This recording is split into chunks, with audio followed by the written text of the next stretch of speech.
So what's up, Heather? What's up, B? Welcome to another episode of Torture and Bourbon Unscripted. Yes, you requested it, so we do it.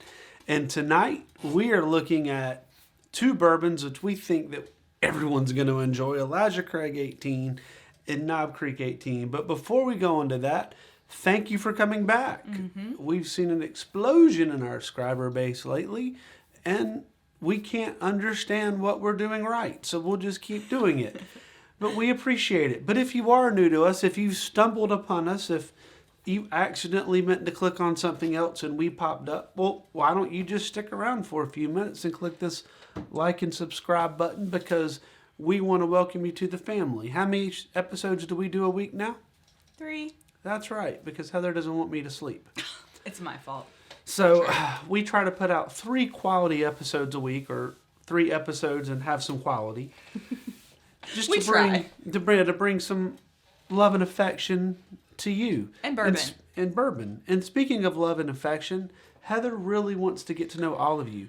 She's a millennial. She's looking for your support. What she's really looking for is your validation. So she has started up all of these social media accounts for us, including the Facebook, Instagram, and X.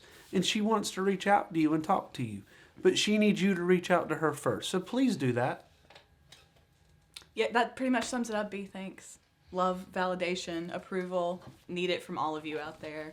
Not getting it here. Not my role. B is definitely not going to validate me as a human. I'm not your spirit animal.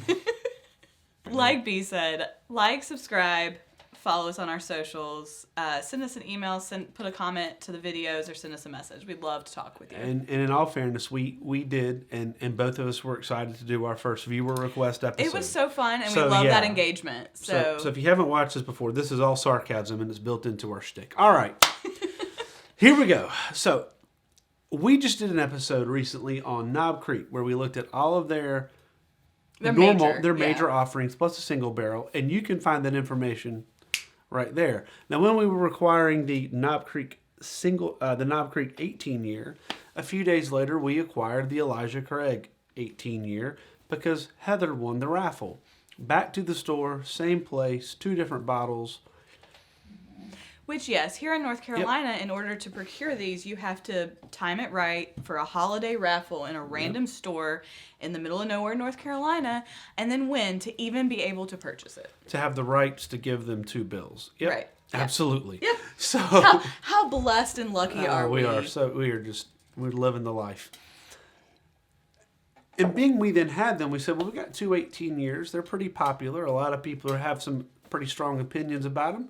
Let's compare them. Now, it turns out, well, it didn't turn out, we actually did it on purpose. We did an episode on the Reverend Elijah Craig and his magic barrels. And it's been a popular one. You should check it out. Full of B-roll, as in not B-roll, but B-roll. Well, he's in it a lot too, though. Yeah, and sarcasm and snarty banter, but a lot of Elijah Craig, and you can find that right here too. Right there. Yeah.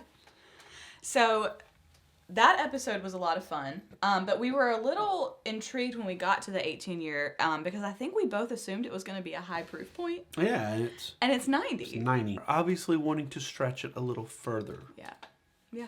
So that is the criticism, but we haven't tasted it, so this might turn out to be We've tasted it once. No, we just opened that for the first time today. I thought we had some in our Elijah Craig episode. No.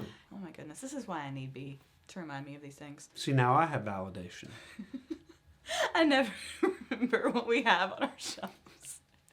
He has to remind me. It's like the guitar guy you were talking about yesterday that doesn't remember what guitars he has. He and I are the same. Keith Richards? Sure. Yeah, you're just like Keith Richards. We share a lot of remarkable you and similarities. Keith Richards share so many similarities. We did have the 18-year Knob Creek.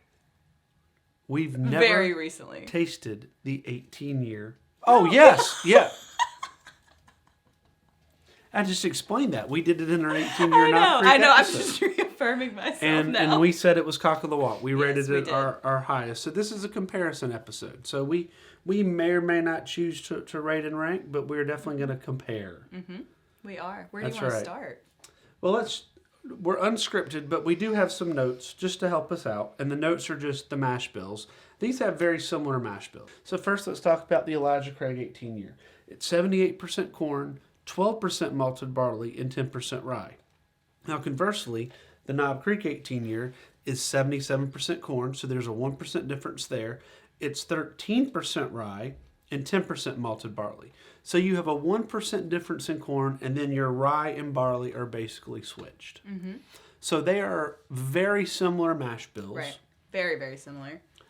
If your palate can distinguish those mash bills, you're better than me. I know that Knob Creek is toasted in a char level 4. Mm-hmm. I'm not sure about the Elijah Craig, but I'm pretty sure that they use a heavy char. Mm-hmm. And I think they might both be at level 4 alligator char. And they both MSRP for... This one is closer to 150. This one's closer to 170. Yeah, but they're give or take with tax, they're going to be very similar. They're both talking to you about oak. Now the Elijah Which Craig... makes sense with an 18 year. The Elijah Craig uses the term creme brulee. They both, whereas the Knob Creek is going to use the term caramel sweetness. The Knob is going to talk more about tobacco, where you have the 18 year talking more about spice, cinnamon, apples, vanilla powder. In the Elijah Craig. Yep, and peppercorn spice. Sounds pretty good. And we've had some other reviewers that you can go find out there say that the mouthfeel on both of them might be a little thin. So let's see what they say. On both? Interesting. What they say. It does look like the Knob Creek is just slightly darker. Yeah. Not super significant, but... And what we're starting with, in case you're wondering, is the Benchmark single barrel. Such a solid pour. Solid pour. 20, what? $4? Yeah. And we have a... Guess what? We got a episode on this right there. So that's another good episode. Yeah, check that. I mean, I like all of our episodes, but cheers. All right, so I'm sorry. I was good. Oh, well, thank you. You're welcome. Look at that. See, Chivalry. so much kindness. That's what we are here. Chivalrous? I almost said chivalrous, and I was like, that is not correct. Yes, it's chivalrous. It's like a walrus, but chivalrous. Who was the walrus? I know, it's the Beatles. Which one was the walrus? John. Very good. John Lennon. I am the walrus. All right. And to be clear, this is not a blind tasting. We just picked up the Elijah Craig 18. Yeah, we're not going to pretend like we can tell the difference. But maybe we could. All right, that has a lot of vanilla to me. Yes. Almost a, it's almost like a fruity florally vanilla. A fruity florally vanilla. Yes. So the vanilla becomes fruity and florally, or that there's the vanilla undertone goes all the way through, and with some fruits and florals in it. Yeah. So the vanilla's not transforming. No. Vanilla is that Optimus baseline Prime. there. Okay. No. Optimus Prime is not in this bourbon. No, but that would be pretty cool. Would be. He would be in a little bit more of a, I feel like he'd be Stag. Bumblebee would be something like Elijah Craig. All right, sorry. That was dorky.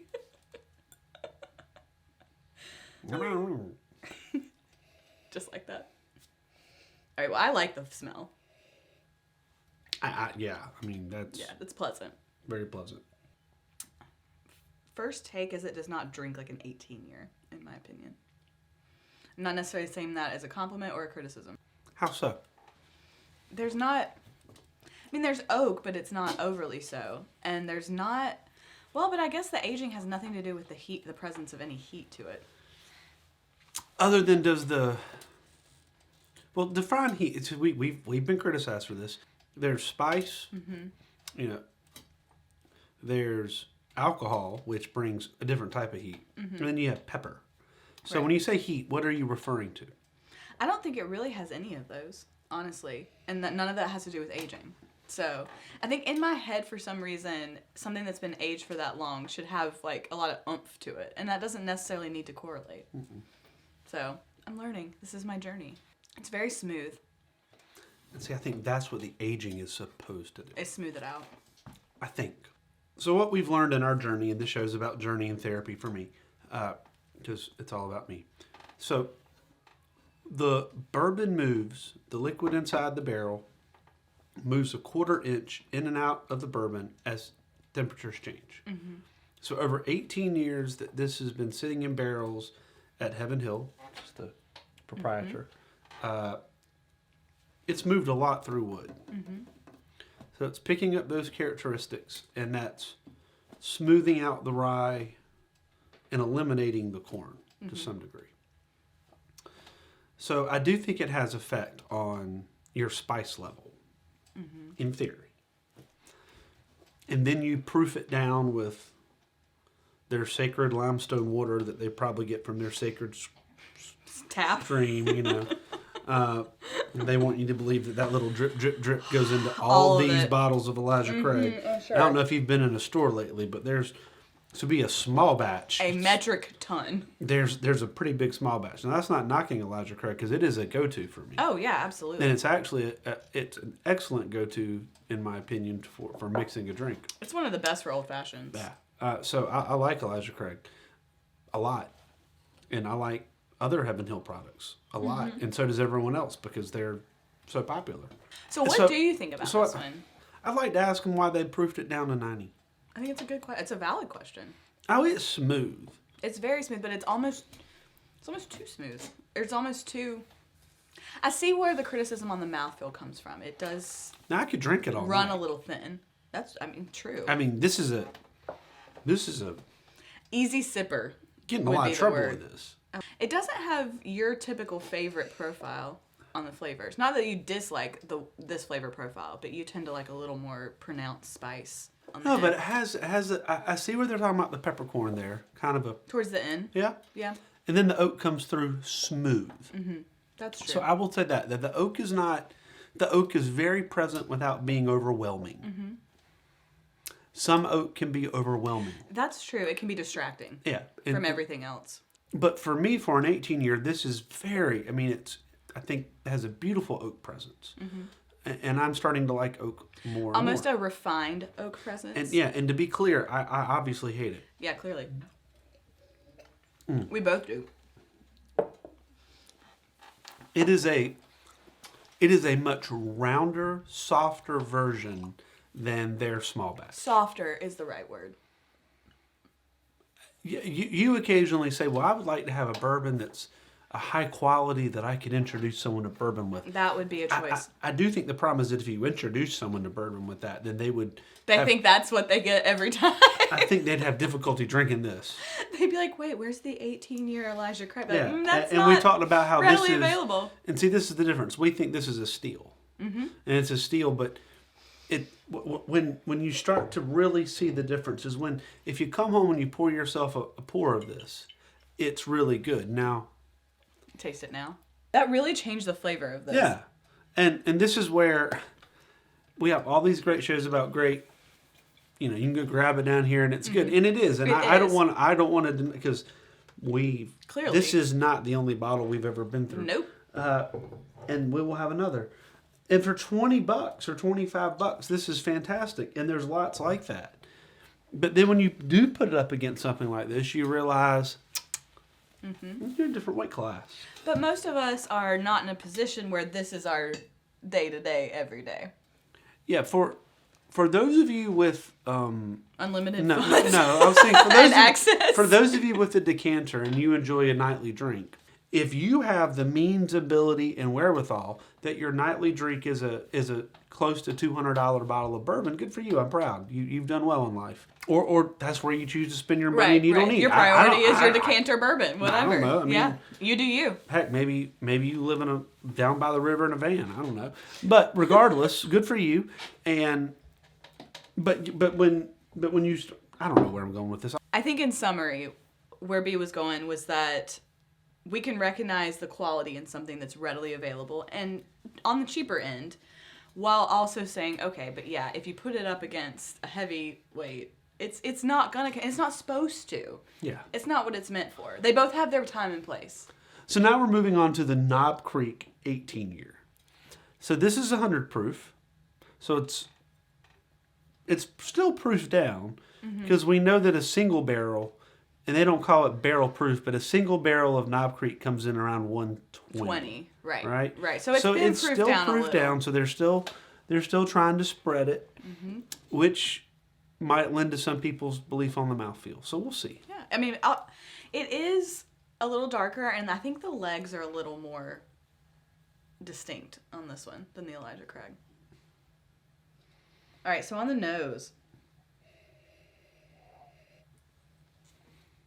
it's got a little more of a spicy, like baking spices, spicy smell than the Elijah Craig did. A little less vanilla forward. Agreed. More caramel. You think so? Was it the Elijah Craig that used the term creme brulee? Mm-hmm. And then Knob Creek was using more the term caramel, and then tobacco. Tobacco, yeah. And dark chocolate. I think the tobacco and dark chocolate is where... I agree. Yeah. Let's get a taste.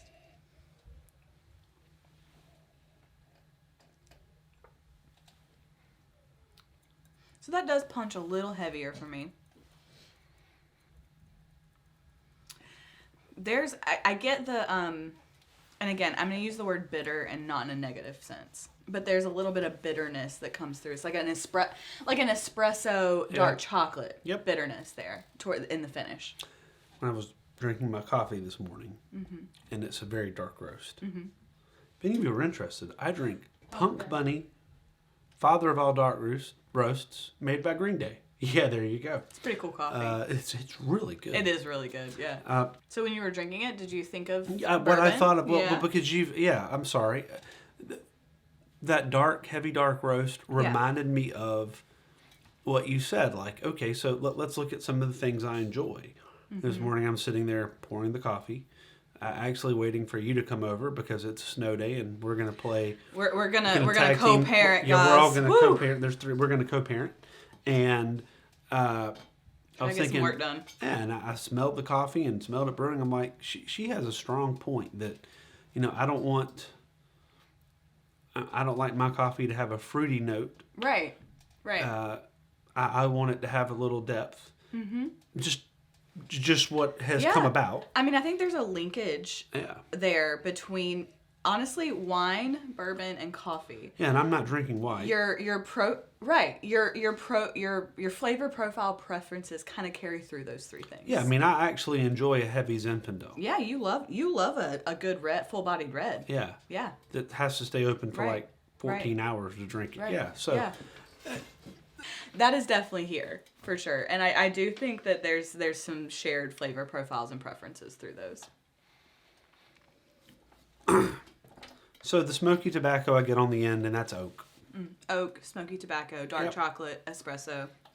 Little caramel up front. Not overly sweet. Nope. But if I was to pull out a sweet profile, it would be that. Dark caramel. Yeah, like what we've talked about before, like creme brulee topping. Brown sugar. Yeah. If I'm going to pick one, I'm going to pick Knob Creek. That doesn't surprise me at all. If we did a vertical tasting of Elijah Craig, I would probably rate it Cock of the Walk. Because we would. Right. But that being said, Elijah Craig has some barrel proof that we have, which are phenomenally good. And they're, but I like that. But the more I've kind of contemplated what you were talking about, I appreciate the easiness of this one. Yeah. And the subtlety. And the sippability. That's a new word. Sippability. Can that be added to our scale? Sippability. It's high in sippability. Sippability. Yeah, this requires a little more chew. Yeah, it does. You're right. It's got a little more oomph to it. All right, so I'm going to be a conspiracy theorist. So the Elijah Craig has curved edges. Yeah. The Knob Creek is a square with the, and you notice that there's the indentation they do on their bottles. Almost like it got beat up a little bit. Yep. Yeah. Whereas this is very round and smooth. And look at the cursive writing. That's right. Yeah, it's very fancy. And this is like Knob Creek, baby. Yeah. Knob Creek's like, it is what it is, man. Right out of the creek. Abraham Lincoln drank this. See the episode. Yeah. He drank to this find bourbon. out about that. He didn't drink this bourbon. No, he didn't. But he apparently played in a creek called Knob Creek. Allegedly. By his home. Before he killed all those vampires. As a small lab. Before he killed all the vampires. Small lad, not lab. And yes, before he went vampire hunting, like my mother thought was a A biography. So true Nonfiction. story. So true story. Oh my God. And then we will cheers y'all. And then we'll land this plane. But I have to share this being we've gone to Lincoln. As a history buff, when the movie Abraham Lincoln Vampire Slayer came out, which by the way is based on a book that's not found in the biography section. For those of you wondering, the day that movie came out, do you know what the most Googled reference was in America? Was Abraham Lincoln a vampire Was hunter? Abraham Lincoln really a vampire hunter? So think about that. So think about that. Think about that. The next time you're at a Walmart, next time you're at a drive-thru, next time you're picking up your dry cleaning, that movie Wild Wild West with the big spider. Men in Black. None of that is. It's so real. I don't think we've ever seen Wilson. In fact, it's not even a biography. That's actually a documentary. They were filming that in real time. Did they use the DeLorean? That's right, to go there. Anyway. Michael J. Fox drove them back. Send my regards to Doc Brown.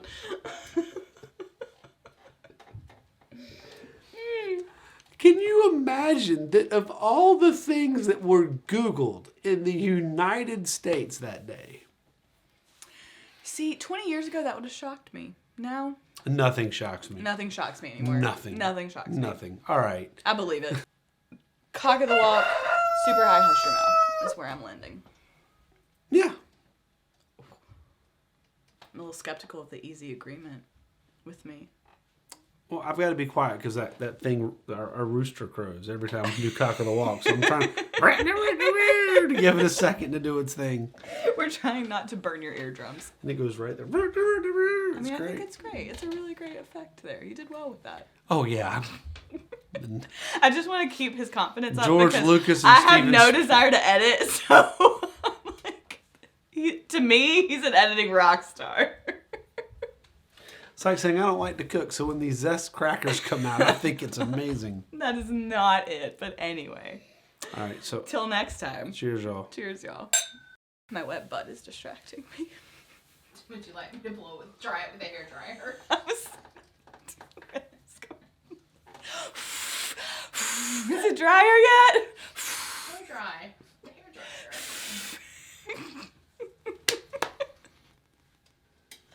Just trying to be helpful.